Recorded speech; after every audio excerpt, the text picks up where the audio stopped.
Podcast kali ini gue bawa di hari Sabtu di minggu berapa ini? Kedua, ketiga. Pokoknya seminggu sebelum lebaran deh.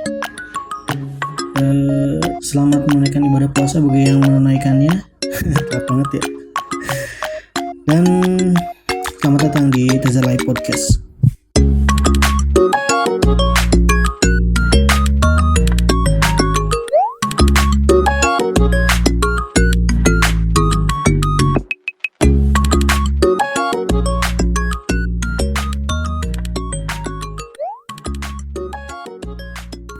Oke, kita bahas. Sebenarnya nggak ada yang pengen dibahas sih, cuman gue pengen ngomong aja. Gue sama anak gue tuh di belakang atau ngapain, dia nggak tidur lagi pas habis sahur. Tadinya gue ngerekam subuh, cuman gue nyari-nyari materinya dulu. Ternyata ya lumayan lah. Sebenarnya dari kemarin juga udah rekam pakai mic clip on gitulah di motor, cuman ya gitu gue setting alat recordingnya gue pakai Sony recorder gitu yang kecil gitu, terus pakai mic clip on gitu. Nggak tahu micnya yang jelek atau gimana, jadi suara guanya mendem. Lagian gue juga pakai masker sih, jadi ya nggak kedengeran terlalu jelas lah suaranya. Terus suara-suara luar juga kayak knalpot, terus suara mobil, suara-suara gitu, itu masuknya gede banget soalnya.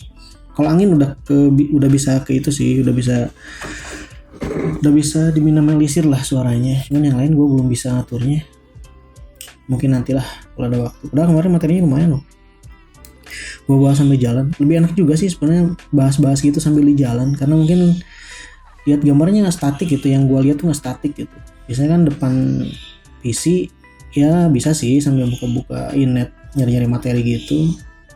Atau gue lagi diem aja, cuman lihat ruangan doang gitu, nggak lihat apa-apa. Di motor lebih enak sebenarnya, lebih banyak yang gue pikirin buat diomongin gitu. Tapi nantilah gue coba lagi. Nah sekarang gue mau bahas 2 atau 3 masalah sih yang gue kepikiran dari kemarin tuh. Masalah WFH, bukan WFH berarti ya, singkatan dari bahasa Inggris kayak gitu, WFH. Work from home. Nah gue juga sekarang lagi work from home sih sebenarnya, karena hari Sabtu biasanya gue gawe tuh, dan saat ini gue libur, bini gue libur, jadi full semua di rumah. Bini gue sama anak yang kecil masih tidur, habis sahur mereka tidur lagi. Gue sama anak gue yang gede tuh enggak. Anak gue yang gede nggak tahu ngapain tuh, main HP dari tadi. Mau ikut ngomong nggak? Nggak.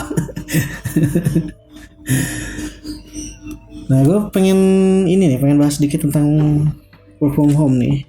Jadi si WFH ini ya gue lihat sih manfaatnya gede banget sih sebenarnya untuk mutus mata rantai si COVID. Apalagi sekarang gue bahas ini lagi masa pandemi ya, masa-masa pandemi gitu. Dan di tempat tinggal gue juga sekarang lagi ada PSBB. Nah PSBB kita bahas nanti nih.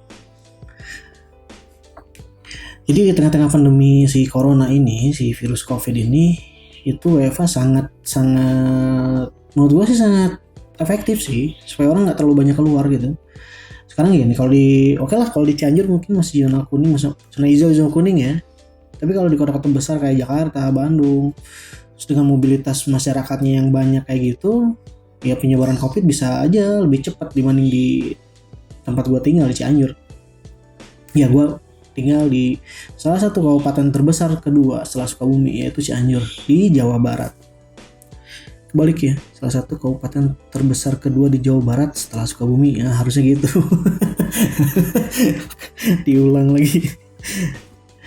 Jadi sebenarnya untuk yang balik lagi nih, untuk yang work from home ini menurut gue sih ini sangat efektif juga sih. Salah satu hal yang efektif dilakukan dan memang harus dilakukan. Karena apa? Yang namanya kantor berarti banyak orang juga kan, dan satu orang itu pun belum tentu dia clean, dalam artian gini, dia belum pernah terpapar banget masalah COVID, belum pernah keluar kota, itu belum tentu nih gitu. Ada juga dia pernah keluar kota atau dia pernah ketemu orang yang memang sudah terpapar, bisa jadi kayak gitu, bisa jadi ya, tidak semua, bisa jadi kayak gitu. Misalkan nih gue sih amit-amit ya, gue pernah ketemu sama orang Bandung misalkan, sedangkan dia kerjaan gue berhubungan dengan orang-orang luar kota gitu. Ternyata sih orang luar kota tersebut, orang Bandung itu atau orang mana lah di luar Cianjur itu pernah pernah bertemu atau interaksi dengan orang yang positif COVID. Nah itu bisa jadi gue juga kena gitu. Nah itu makanya dalam hal ini gue setuju banget adanya work from home, dan beberapa kerjaan gue juga gue lakuin itu by daring ya, lewat online gitu. Kayak misalkan kemarin gue ada bukan wawancara sih, kayak pembuktian gitulah suatu kerjaan gitu. Itu kita lewat Skype gitu, gue lewat Skype, terus yang teman-teman yang lain juga ada yang dia ada video conference dengan dinas mana gitu, yang gue lihat di status update mereka kayak gitu. Dan itu cukup efektif menurut gue sih, karena ya apa ya, karena tidak terlalu banyak interaksinya by aplikasi kayak Skype, Zoom, atau Google Meeting, atau Cisco gitu kan, Cisco WebEx gitu kan. Cisco apa tuh yang Cisco Meeting itu untuk video conference tuh, gue lupa tuh. Nah itu ya sangat membantu, dan sebenarnya kalau di dunia IT gitu itu udah hal yang biasa gitu. Walaupun dulu pernah ada yang nyemooh gue sebenarnya, nggak guna sebenarnya untuk yang video conference itu, harusnya datang ke sini orangnya. Justru yang sekarang malah banyak dipakai ya. Dan orang yang ngomong ke gue pun itu make aplikasi tersebut. Tahulah. Kalau dalam bahasa Sunda mah dipoyok dilebok yang gitu. Kasar ya, sorry. Ya gitulah. Jadi WiFi ini sangat bermanfaat dalam masakan pandemi kata gue, dan gue sangat setuju banget untuk work from home ini. Dan ya apresiasi juga buat pemerintah ya udah mengizinkan warganya untuk pekerja di Indonesia itu untuk work from home. Tapi itu untuk hal yang bukan teknis ya. Kalau yang teknis kan bingung juga, kayak gue misalkan masalah teknisnya komputer di salah satu ruangan error gitu kan, yang nggak bisa juga kita lewat online gitu, buat meriksanya kita harus datang. Tapi kan karena terpaksa, kalau terpaksa kan nggak semua orang datang juga, masa semua pegawai terpaksa datang itu kan nggak juga, ada beberapa orang doang gitu. Jadi memang nggak terlalu ramai nantinya. Dan sebenarnya kalau di IT ya seperti gue bilang tadi, itu hal yang udah biasa sih, kita kerja work from home gitu kan udah biasa sih sebenarnya. Udah biasanya gini, hal-hal tersebut udah dilakukan walaupun memang tidak di rumah, kadang di kantor dengan perusahaan-perusahaan yang lain lah gitu. Dan vendor-vendor yang jadi mitra kita juga sering kayak gitu. Contohnya gue video conference untuk membahas masalah hal-hal yang teknis gitu, bisa juga seperti itu sih. Misalkan kita ada request aplikasi baru, fitur baru di aplikasi. Nah mereka dari vendor tuh udah beres tuh diajarin ke kita lewat Skype gitu. Itu sangat mungkin terjadi karena gue udah ngalamin kayak gitu. Dan mungkin bisa presentasi di situ ngepresentasiin apa yang mau dia bahas gitu. Misalkan ini ada fitur baru nih, atau misalkan ada perusahaan yang pengen nawarin alatnya, itu bisa juga kayak gitu. Atau memang sosialisasi apalah, itu bisa kayak gitu. Dan memang di IT itu udah terbiasa sekali kita ngelakuin hal-hal online kayak gitu, karena gunanya sih mempersingkat waktu, mempersingkat resource juga. Kita nggak usah ngeluarin ongkos lah. Bayangin aja kalau misalkan dari Jakarta ke sini kan waktunya berapa lama, belum kita harus si orang tersebut harus berangkat ya subuh lah kalau misalkan dia nggak mau kena macet gitu kan. Itu kan Bogor macet banget tuh kalau udah nyampe puncak. Itu bisa juga kayak gitu. Dan lebih irit sih, yang dipakai kan internet cuma sekali bayar doang dan unlimited gitu kan, dibayar per bulan. Nah itu lebih irit nantinya. Ya cuman gitu, konsekuensinya kita nggak bisa interaksi secara langsung gitu, tapi itu secara tidak langsung lah gitu. Karena kita nggak ketemu fisik, cuman ketemu lewat layar monitor doang. Tapi bisa disiasati sih sebenarnya. Untuk bertukar file kan kita bisa sharing-sharingan file, terus lewat email juga bisa, atau lewat cloud gitu buat di-download kalau file-filenya gede kan bisa juga. Apa sih nggak bisa zaman sekarang sih? Ya tetap aja kalau yang nggak bisa itu gigit kuping sendiri. Nah itu tetap nggak bisa sampai sekarang.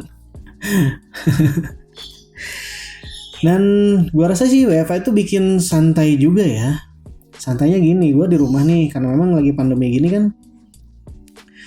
Oh ya, gue dapat jatah buat WiFi itu 3 hari seminggu. Jadi biasanya gue kerja Senin sampai Sabtu. Nah Kamis Jumat Sabtu misalkan gue bisa di rumah. Dan di situ juga gue bisa nemenin anak gue gitu di rumah, karena biasanya dititip-titipin gitu kan, nggak ke mertua ya ke orang tua gue gitu dititipin. Nah sekarang agak khawatir juga kalau dititipin gitu. Khawatirnya apa, bukan di mertua atau di orang tua, mungkin mereka juga bisa jaga diri. Ini di jalannya takutnya ada airborne katanya kan, katanya yang gue tahu ini bisa menyebar lewat udara juga kalau misalkan ada ada tempatnya buat menyebar. Kalau misalkan kita lagi naik motor nih, tiba-tiba orang bersin di pinggir kita, ada lampu merah kan, itu bisa jadi sumber penularan sih untuk yang si COVID ini. Nah itu yang gue khawatir, soalnya gue kan gak punya mobil ya, mobil gue dijual. Dijual karena ya gitu, ada yang telat-telat lah pokoknya.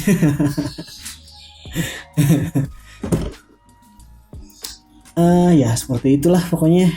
Makanya ya gue sambil bisa jagain anak gue sih di rumah, jagain anak gue. Apalagi apalagi sekarang puasa nih, jadi gue terlalu banyak kegiatan juga. Anak gue kan berarti yang kecil doang yang makan, yang gede nggak usah, nanti aja maghrib makannya. Terus apa lagi ya? Nah enaknya gini, kalau misalkan gue sama istri gue barengan gitu WFH-nya, dapat jatahnya. Kalau istri gue tuh jadwalnya random jadwalnya. Gue juga bingung hitungnya kayak gimana tuh, temennya katanya ngitung dan itu nggak masuk di logika gue sih, ngitungnya kayak gimana, ngitung liburnya gue bingung. Gue kan tetap nih sama teman-teman yang di tempat gue kerja di tim IT, tetap nih gue pengen Kamis cuma Sabtu, gue pengen Sabtu Senin Selasa katanya. Ada lagi gue Senin Selasa Rabu, ada yang gitu, ada yang seling-seling satu hari. Udah silahkan, yang penting aman lah dan kerjaan bisa dilakukan gitu kan. Dan kita bahas tentang infrastruktur si yang mau ngelakuin WFH ini. Sebenarnya mudah sih, cukup ada komputer atau laptop dan koneksi internet, udah gitu aja sih. Terus kalau misalkan pengen video conference ya si komputernya harus ada webcam. Kalau di laptop ya rata-rata udah ada webcamnya langsung ya, buat interaksi sama orang. Itu mungkin udah cukup segitu doang sih. Yang gue lakuin juga beberapa kali di rumah kayak gitu. Gue berapa kali ya, ada 4 kali lah gue pas waktu gue WFH, gue video conference dengan perusahaan-perusahaan yang lain gitu. Ada beberapa kali lah pokoknya, atau 4 kali atau 5 kali atau berapa kali lah gitu. Dan itu cukup efektif sih sebenarnya. Jadi pembahasan nyampe tuh, informasi nyampe, gue tinggal bikin laporan buat kepemimpinan, udah gitu doang. Terus kalau misalkan mau kirim file gimana? Sebenarnya gini deh, nggak usah dibikin susah. Email kan ada sekarang, email ada, terus cloud ada. Kalau ngirim file ke cloud aja. Atau internet kan sekarang udah pada unlimited. Terus pada gede lagi kapasitasnya, kayak gue dulu gitu kan. Sekarang yang gocap juga sekitar 10 giga mungkin cukup lah. Kita nggak bakal mungkin ngirim file 10 giga gitu, jarang-jarang kan. Kecuali dia perusahaan video recording misalkan, itu bisa jadi 10 giga. Tapi satu film juga nggak sampai segitu deh, kecuali mentahnya ya. Adik gue juga ngirim file audio nggak sampai segitu, cuma 200 mega, maksimal 500 mega lah gitu. Itu juga bisa di split jadi 2, nanti disatuin lagi nanti di sana pakai aplikasi gitu lah. Dan itu nggak jadi masalah. Nah yang lain WFH kah, work from home kah? Nah yang gue lihat ini, gue pengen bahas nih, nyentil dikit. Nggak enak rasanya kalau nyentil gitu. Yang gue lihat nih, ada beberapa orang yang gue kenal gitu. Jadi pas waktu work from home, bagian mungkin dia di rumah gitu kan, itu mereka bukan kerja sih sebenarnya, cuma leha-leha, tiduran, nonton TV, ya berjemur gitu gitu doang sih. Yang gue kerjain apa yang mereka kerjain gue nggak tahu. Gue nggak tahu, cuman gue lihat sih kegiatannya nyantai banget gitu. Ya itu terserah gimana cara ngelakuin si WFH ini. Cuman yang gue rasa sih sebenarnya, bukan gue sombong sih, memang itu yang gue lakuin sih. Bukan gue lu sok banget lu anak IT lah, emang gue mah anak IT. Dan gue bukan sok-sokan nih, tapi ya memang seperti itu. Ada tanggung jawab di situ. Judulnya juga work from home, bekerja dari rumah. Bukan santai dari rumah, bukan, tapi bekerja dari rumah. Santai dari rumah. Nah kita masuk ke pembahasan kedua nih. Nah ini sebenarnya yang seru tuh, yang ini kata gue sih, itu tentang PSBB. Jadi dari tanggal 6 Mei kemarin tuh di Kabupaten Cianjur itu ada PSBB. Kita ngelakuin PSBB. Itu satu Jabar sih, gabungan se-Jawa Barat, lewat izin gubernur dan Kementerian Kesehatan juga. Jadi adalah kesepakatan bahwa Cianjur tuh ada 18 kecamatan yang melakukan PSBB. Jadi PSBB itu pembatasan sosial berskala besar. Lu bisa cari di Google lah, masa nggak tahu sih ya. Jadi maksudnya itu seperti karantina wilayah, cuma lebih ringan. Kalau karantina wilayah kan kayak lockdown gitu, sampai bener-bener nggak bisa keluar banget orang-orang gitu kan. Apalagi udah darurat sipil, nah itu udah bener-bener di luar tanggung jawab negara. Kita harus diam di rumah, mau mati mau nggak bodo amat. Akhirnya gitu.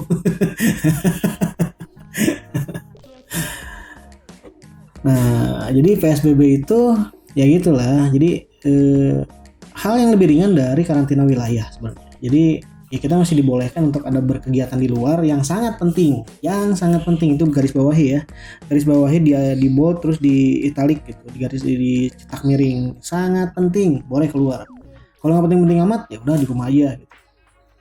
Nah itu harus di garis bawahi itu. Tapi dalam kenyataannya, jadi beberapa kali gue keluar juga, dan sebenarnya gue ikut nimbrung juga, cuman nggak ke toko baju gitu juga ya, cuman gue lewat doang lah, penasaran gitu apa yang lewat gitu pakai motor. Sehari apa ya, hari Senin, sekarang hari Sabtu nih, hari Senin kemarin tuh Selasa gitu, gue kan nganterin obat ke mertua, dan itu di jalan rame banget itu, sampai gue mau nyebrang juga susah waktu itu, gue pakai motor. Itu dari arah bawah tuh, dari arah Bandung tuh padat banget motor, mobil, banyaknya motor sih yang nggak pada pakai helm gitu, mau nongkrong doang buat ngabuburit sih kata gue mah. Nah itu bener-bener padat sampai ke perumahan tempat mertua gue tinggal. Datang ke sana, gue di scan apa di gerbangnya bagus sih sebenarnya, ada itu, cuman scannya cuma asal-asalan, tembak sebutin gitu, nggak ada hal yang lain gitu. Coba mungkin lebih detail gitu, mungkin lebih bagus. Soalnya kalau yang gue tahu sih suhu tubuh doang itu nggak maksimal buat meriksa, walaupun memang dasarnya di situ ya, ada basic dasarnya, misalkan suhu tubuh terus apalah gitu. Tapi yang gue lihat gitu sih. Terus himbauan kalau kita nggak pakai masker itu juga nggak ada kemarin, cuma scan gue. Nah udah sampai di sana, gue ngasihin, gue balik langsung, soalnya mau maghrib. Waktu itu gue buka di rumah orang tua gue deh, kalau nggak salah. Pas balik lagi, ya itu jalan rame sampai gue masuk lewat jalan gede, jalan utama yang ada angkotnya gitu, yang biasa jalur angkot, dan di situ bener-bener rame banget tuh, sampai macet lah di situ. Ini berarti orang-orang pada keluar semua, terus pada para anak-anak muda gitu, anak-anak tanggung gitu ya pada nongkrong. Gue lihat nongkrong di pinggir jalan, terus ada yang jalan kaki juga, ada yang pakai motor kebut-kebutan. Nah di situ sangat disayangkan sih. Nah gue belum lihat sih kalau di Cianjur kotanya tuh kayak gimana, gue belum lihat. Cuman pernah beberapa kali malam tuh, itu gue harus ke kantor bawa apa ya, dompet kalau nggak salah ketinggalan. Oh iya, dompet ketinggalan di situ. Karena gue kan ya penting juga ya, dompet di dalamnya ada STNK, ada KTP, ada SIM juga, ada duitnya juga, walaupun cuman ya selai doang gitu. Nah itu gue akhirnya ke sana ke kantor buat ngambil dompet. Nah saat itu gue lihat di jalan itu bener rame, seriusan rame banget, dan ya gitulah, sangat disayangkan gitu. Di saat pandemi gini harusnya orang diam di rumah, ini pada ke jalan. Dan kan di Cianjur tuh PSBB-nya ada di batas gitu, ada ring-ringnya gitu kan ya, ada ring satu itu untuk dalam kota. Kalau di sini sebutnya di jalan raya sih. Kalau sebutan awamnya di Cianjur jalan raya sebutnya itu, karena memang satu-satunya jalan raya yang rame. Aduh Cianjur kata mati sih seriusnya. Jam 9 udah sepi gitu kan. Beda dengan kota yang lain, tapi bagus lah. Nah itu saat jalan itu tuh, nasi jalannya dipakai buat main bola dong, bukan buat anak-anak doang, remaja, bapak-bapak juga ada yang ikutan.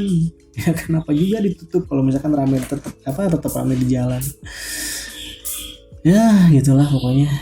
Itulah, di negara plus 62 tuh memang kesadaran masih kurang sih yang gue lihat gitu. Nah terlepas dari itu, gue lihat kemarin juga ada hal yang membuat gue tercengang sih sebenarnya. Jadi lihat berita tentang COVID, gue sebenarnya udah lama nggak lihat COVID, cuma lihat update doang ya, berapa yang positifnya, nambahnya per hari berapa gitu doang sih. Ada orang-orang yang ditolak misalkan itu, ini udah nggak pernah lihat lah. Hal itu jadi apa ya? Jadi buat naikin aura positif sih, bukan aura negatif kita, buat naikin cara berpikir kita lebih positif gitu kan. Cuman nggak terlena juga, gue nggak mikir wah si apa udah nggak peduli corona gitu, jadi hidup gue nggak peduli, bodo amat corona enggak gitu ya, apa mau corona mau enggak bodo amat gitu kan, nggak gitu juga sih. Cuman jadi supaya gue nggak stres aja gitu kan. Ya sekarang gimana nggak stres lihat tiap saat beritanya yang jumlah corona naik gitu kan, positifnya naik, itu bikin stres juga gitu kan. Kalau yang misalkan kok makin banyak gitu kan, kenapa makin banyak, ya kita balik lagi ke masyarakat Indonesianya.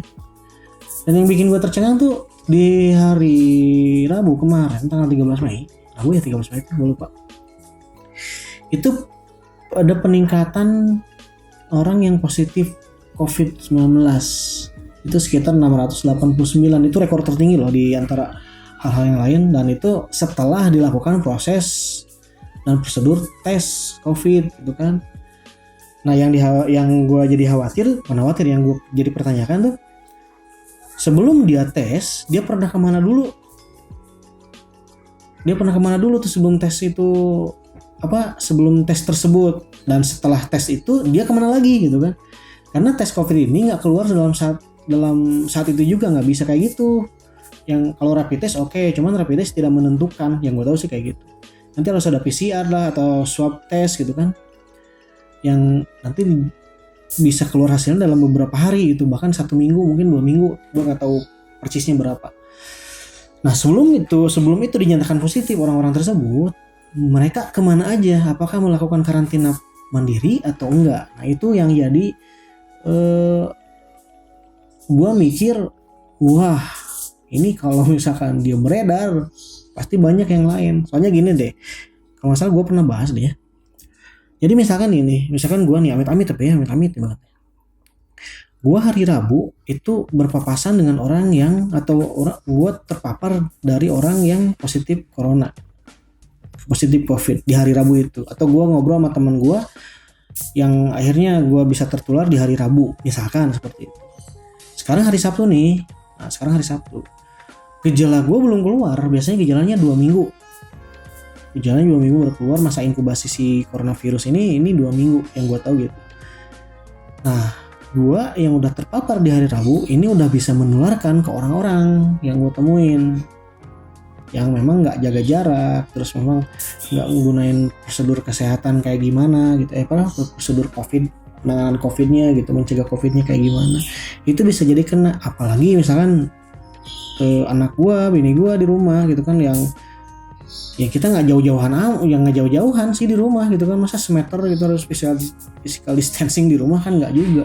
Tidur juga bareng kan, terus makan juga bareng gitu kan di situ.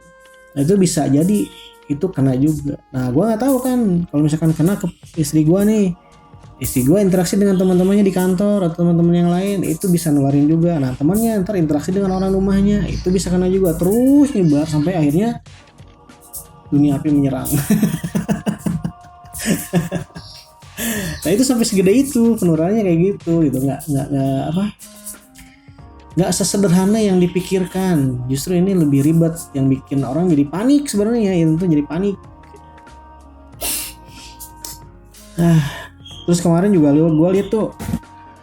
gue ngeliat, nah ini juga pemerintah, gue aneh juga nih, kalau misalkan mau gitu kan, bukan hanya kendaraan darat aja yang di stop atau dibatasi itu kan, kendaraan laut, transportasi laut dan transportasi udara itu juga harusnya dibatasi juga. Nah gue lihat kemarin bandara penuh sih di beberapa berita gitu kan, portal berita di sosmed juga, itu bandara boro-boro physical distancing, dia berkerumun kayak gitu.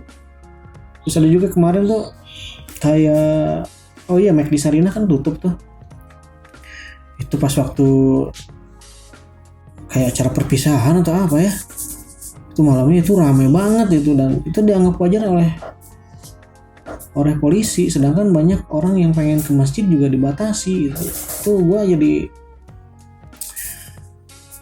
tau lah, nggak usah mikir ke situ dulu deh, terlalu bingung dengan kebijakan yang ada. Kebijakan tidak selamanya bijak, itu sih yang gue lihat tuh. Nah itu kemarin hari Rabu tuh ada 600-an orang loh, 689 sih tepat kalau nggak salah. 689 dia melakukan prosedur tes COVID dan akhirnya dinyatakan positif. Nah itu nggak mungkin semuanya itu ditampung di rumah sakit loh. 689 orang itu nggak mungkin ditampung di rumah sakit setelah melakukan tes COVID, atau dia bisa aja pulang terus karantina mandiri. Dan nggak semuanya juga, gue tau lah masyarakat Indonesia kayak gimana, yang ada yang ngeyel gitu kan, ada yang nurut, ada yang bandel, ada yang baik. Namanya juga manusia. Dan aduh, nah lagi. Dan itulah pokoknya. Ada yang bilang ke gue tuh, wah lu lebay banget sama masalah COVID gitu kan. Bukan masalah lebay. Kita balik lagi ke realita yang ada di masyarakat deh. Realita yang ada di lapangan lah gitu kan. Realitanya itu berarti udah fakta berarti kan. Sebenarnya banyak gak sih yang tertular COVID? Banyak, kata siapa enggak. Terus ada teori konspirasinya, ada, kita bahas dikit-dikit nih.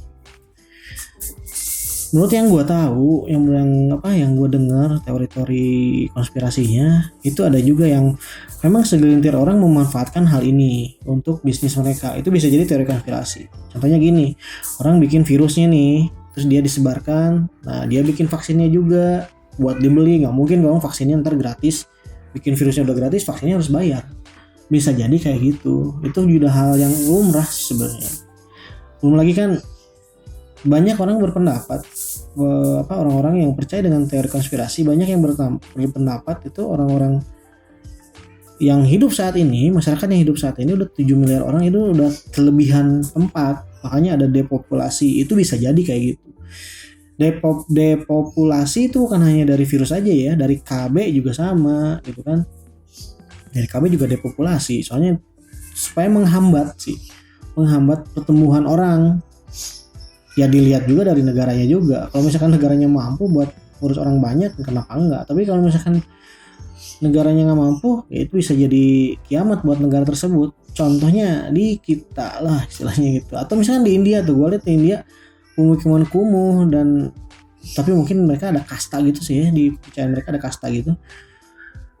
Dan gue lihat di India tuh pemukiman kumuh dan lain-lain gitu seperti itunya masih banyak sih dibanding di Indonesia gitu, masih banyak. Dan itu sangat timpang banget, dari orang yang miskin di bawah dengan orang kaya jauh banget itu. Status sosial benar-benar jauh banget itu, status sosial. Perbandingannya jauh banget lah gitu. Kayak orang yang miskin punya 0 rupiah, orang kaya bisa miliaran gitu kan. Jauh banget dan timpangnya itu. Dan populasinya juga yang orang-orang kemampuannya di bawah itu lebih besar dibanding Indonesia. Nah itu salah satunya ya. Sebenarnya terus ada teori konspirasi lainnya, ada banyak sebenarnya, ada hal-hal yang orang contoh di bidang ekonomi nih. Ya ini mah berhubungan dengan para elit ya. Gua nggak tahu sih para elitnya gimana. Kita nggak terlalu dalam banget bahas itu. Cuman sebagai gambaran aja. Contohnya gini, Indonesia negara yang pertama yang menerbitkan surat hutang untuk penanganan COVID. Yang gue baca gitu di berita-berita. Berarti kita berhutang dong. Kita berhutang ke negara adidaya atau ke Bank Dunia atau ke gue mengingginya Federal Reserve aja di sinilah. Mereka yang nyetak uang gitu kan. Nah mereka kan berhutang ke sana, berarti kita harus bayar dong. Bayar bukan berarti bayar kayak bank syariah gitu, nggak ada penambahan bunga atau apa-apa gitu. Pasti ada bunganya, bunga berjalan pasti ada. Contohnya gini aja, kita pinjam ke Cina 5.000 triliun, itu bunganya berapa triliun kan per bulan yang harus dibayar pemerintah. Belum pokoknya gitu. Ini juga sama, nggak mungkin ini gratis. Kalau mereka yang minjem bank syariah, iya nggak ada tambahan biaya. Tapi siapa yang meminjamkan salah satu utang Indonesia yang lebih dari berapa triliun itu gue lupa tuh. Nah itu juga bisa jadi teori konspirasinya gitu kan. Nah nanti kita harus bayarin dengan apa? Dengan sumber daya yang kita punya. Dan mereka pinjamnya cuma ngasih digit angka doang, nggak mungkin dong. Sekarang misalkan pinjamnya 50 triliun atau 100 triliun ke Indonesia, itu duitnya dicetak terus dikirim lewat kontainer, kan nggak mungkin. Nggak mungkin si duit itu dicetak, cuman itu jadi angka-angka digital semua. Nah terus angka digital itu kita harus bayar dengan sumber daya yang menghasilkan si angka digital lagi, atau misalkan dalam bentuk uang lagi yang dikonversi. Sedangkan nilai tukar rupiah kita terpuruk terus kan, sekarang mungkin agak menguat dikit. Tapi sebelum kemarin kan terpuruk tuh, otomatis karena kita bayar pakai dolar ya lebih gede juga ntar bayarnya. Nah itulah sedikit tentang teori konspirasi. Nah sebenarnya masyarakat Indonesia ini belum siap. Gue lihat sih belum siap untuk menerima, banyak yang belum siap untuk menerima teori konspirasi dengan fakta masyarakat yang ada gitu, atau fakta lapangan atau fakta rumah sakit atau apalah, fakta medis yang segala macamnya. Pokoknya fakta-fakta yang terlihat lah.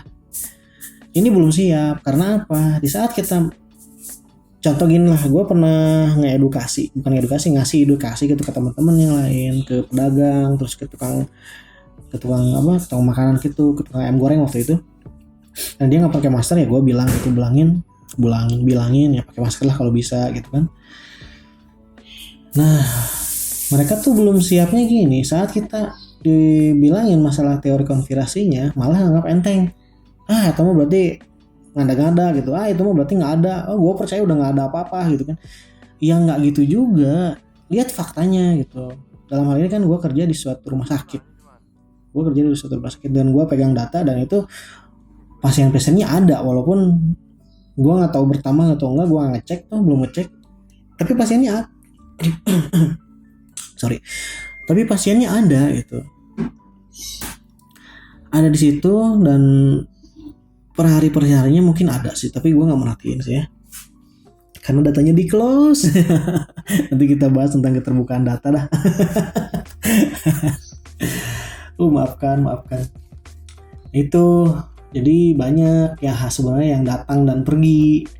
Macam yang kemarin itu ada di daerah Cianjur, daerah Maleber, terus kemarin yang meninggal, dan yang meninggal yang lain gitu. Sebenarnya ada sih, cuma itu nggak dipublis. Dan memang itu faktanya ada. Nah saat kita ngasih tahu faktanya, mereka panik. Aduh harus gimana tuh ya? Kan gue juga jadi bingung kalau mereka panik. Begitu, aduh harus gimana tuh ya? Ini gitu segala macam, udah kayak gitu kan. Ya gitulah, dalam keadaan sekarang tuh sistem imun sangat menentukan sih. Soalnya ada juga orang tanpa gejala itu ada, karena sistem imun mereka kuat, bahkan gejalanya nggak ada, dan nggak ada, dia nyatakan positif tapi tidak ada apa-apa, bahkan batuk pun nggak, dia sembuh sendiri. Ada yang seperti itu. Nah yang kasihannya orang yang ditulari sama dia itu. Udah panjang nih, berapa menit gue bahas? Udah setengah jam ternyata. Kita bahas dikit lagi deh. Nah sekarang gini, kalau kita percaya teori konspirasinya, terus bahaya nggak sih COVID ini? Bahaya. Ini terlepas dari teori konspirasi ya. Terlepas dari teori itu, kalaupun memang ada si virus ini dan bermutasi, ini sangat membahayakan. Kalau bermutasi berarti itu bukan direkayasa oleh orang-orang tertentu atau kelompok tertentu si virusnya. Berarti dia bermutasi dan berubah sendiri sesuai dengan alam gitu kan. Nah mungkin tidak seberbahaya sekarang. Justru kalau misalkan direkayasa oleh manusia, berarti ada tujuan tertentu. Itu yang lebih berbahaya. Nah itu sebenarnya yang gue pikir. Jadi berpikir cerdas lah. Kita serap semua informasi, mau teori konspirasi, mau informasi itu bohong sekalipun kita serap dulu, dan mau informasi itu fakta juga kita serap dulu, tapi jangan dicerna dulu, kunyah dulu. Kalau rasanya nggak enak ya udah buang, muntahin gitu kan, jangan telan. Nah supaya kita bisa memilah, karena ya gitulah, di Indonesia itu belum siap. Orang Indonesia itu belum siap dengan segala resiko dan segala informasi yang ada. Itu dikasih faktanya malah panik, dikasih yang konspirasinya malah nganggap enteng. Nah itu banyaknya kayak gitu. Ya seperti gue bilang tadi, bahaya nggak sih COVID ini? Bahaya, serius bahaya. Walaupun teori konspirasi di belakangnya sangat kental ya, kelihatan gitu, kelihatan gimana ya, benar-benar kelihatan lah.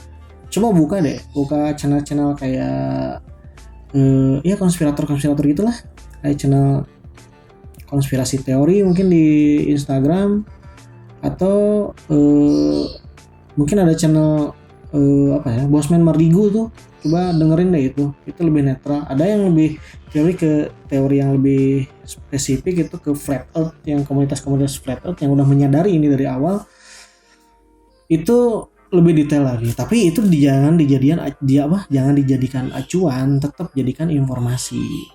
Lebih cerdas lah kita berpikirnya, jadiin itu semua sebagai informasi. Terlepas dari teori-teori konspirasi itu, terlepas dari hal-hal yang fakta di lapangan, atau terlepas dari ketidakterbukaan data, tetap kita harus waspada. Tentang keterbukaan data memang iya. Jadi data ini nggak semuanya di open, tapi menurut gua sih, dan gua kena juga karena ada yang bilang ke gua data ini di close gitu kan. Gua nggak tahu alasannya di close kenapa, apakah takut tersebar. Yang gua tahu sih COVID ini bukan aib ya. Si COVID ini bukan aib. Justru yang jadi di masyarakat yang jadi penyakit dari aib itu ya mungkin HIV gitu, walaupun belum tentu dia juga lewat hal-hal yang jorok lah gitu. Sama kan dari narkotika atau misalkan hubungan pergaulan bebas kayak gitu, belum tentu dari itu juga bisa. Atau ada orang jahat cuman ngegores luka ke kita dulu, ngegores luka aja ke kita, si alat buat ngegoresnya itu terpapar HIV juga, kita bisa kena juga tuh dari situ. Ada modus-modus seperti itu sih yang gue pernah dengar dari cerita-cerita teman gitu. Nah itu sebenarnya yang yang jadi masyarakat, yang jadi pemikiran masyarakat kalau penyakit aib itu seperti itu sih. Kalau COVID sih enggak sih ya.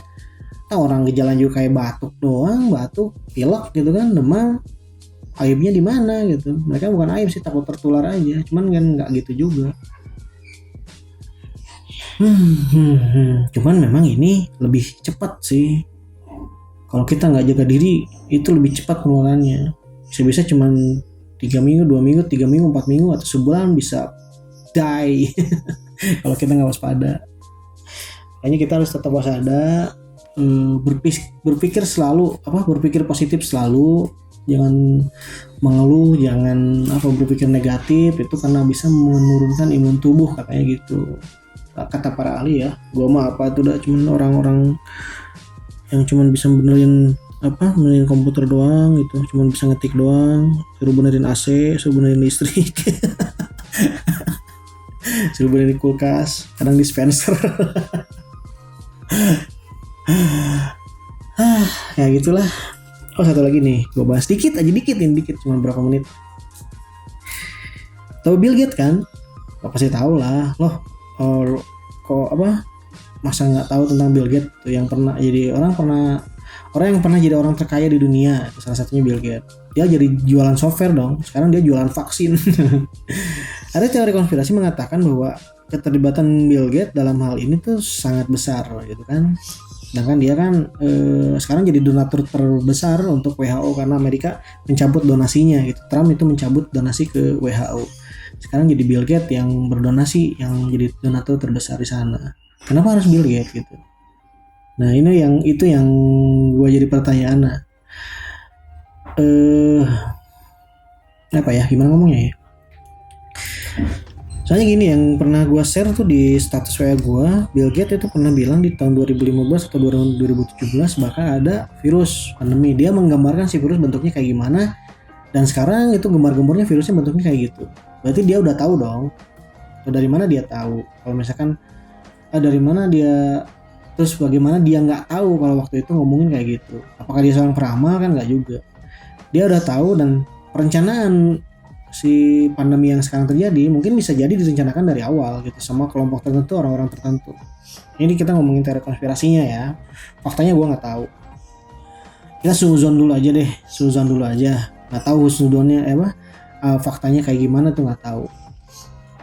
Cuma supaya kita lebih waspada aja.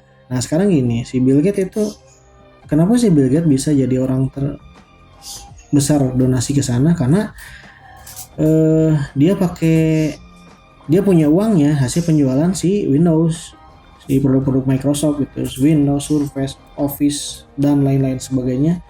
Dia punya uang. Kalau misalkan kalian benci dengan si Bill Gates gara-gara dia dan berpikiran kalau dia terlibat dalam masalah konspirasi si COVID ini, kenapa enggak lu ganti Windows lu pakai Linux? Nggak nyambung anjir. Iya tapi gitulah. Coba berpikir positif aja sekarang. Ya kenapa kalau misalkan si Bill Gates sekarang terlibat ke sana supaya dia nggak berulah lagi, kenapa nggak ganti pakai Linux aja? Nggak nyambung. Udahlah. Asli gua ngantuk ini. Jadi nggak nyambung. Oke, mungkin segitu dulu deh pembahasan sekarang. Yang terakhir itu jangan diambil jangan dijadiin informasi tuh ya, buang aja yang terakhir. Bill Gates dan Microsoft. Nggak nyambung anjir, gue ikutan sendiri. Ya kepikiran aja sih mah gue, orang sekarang lagi benci sama si Bill Gates, ya jangan pakai Windows-nya lah kalau benci. Windows kan punya si Bill Gates.